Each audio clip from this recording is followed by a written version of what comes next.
Vous avez sûrement déjà entendu un oncle ou une tante, un repas de famille, vous dire « Ah bah moi, c'est pas compliqué, je suis réglé comme une horloge », en espérant qu'il vous parle de l'heure à laquelle il va se coucher. Eh bien, c'est pas totalement faux. On a ce qu'on appelle une horloge biologique qui nous indique quand on est fatigué ou pas, peu importe notre âge. Ces heures varient beaucoup selon les individus, mais pour les enfants, on peut estimer que le temps d'éveil s'étend de 8h à 20h et le temps de sommeil de 21h à 7h. Le jour, le centre de l'éveil, qui se situe dans la partie mésencéphalique du cerveau, s'active. Il envoie des signaux à nos muscles, nos organes et notre cerveau, afin de maintenir tout ce beau monde éveillé et prêt à l'action. Quand la nuit tombe, ou que nous sommes dans un environnement sombre depuis un moment, des capteurs rétiniens, donc derrière notre œil, envoient l'info au centre du sommeil, dans l'hypothalamus, jusque-là en dormance.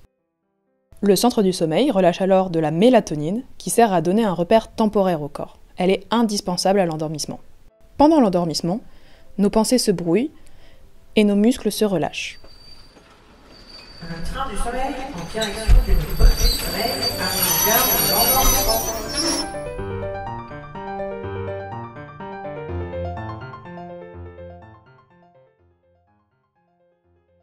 Quand on rentre en sommeil léger, on est capable d'entendre et de comprendre, mais on ne peut plus agir. On est comme paralysé.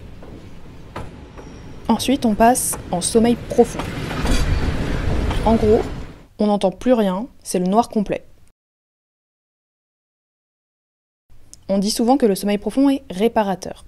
En fait, c'est parce que le centre du sommeil produit l'hormone de croissance et la distribue dans les os, les muscles et les organes afin de les réparer. L'hormone de croissance porte bien son nom, car c'est elle qui nous fait grandir tout au long de notre enfance et adolescence. Il est essentiel d'avoir un bon sommeil réparateur pour grandir et être en bonne santé. Bien dormir garantit aussi une bonne mémoire et une meilleure qualité d'apprentissage.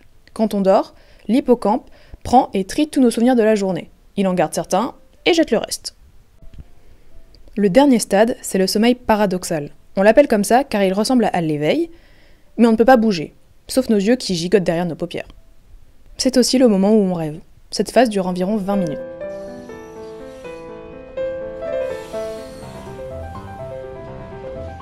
Vous êtes arrivé à la correspondance au réveil. Deuxième cycle. L'enfant répète ce voyage d'environ 2 heures, entre 4 et 6 fois par nuit. Les cycles deviennent de plus en plus courts à l'approche du matin pour accompagner l'enfant au mieux vers le réveil.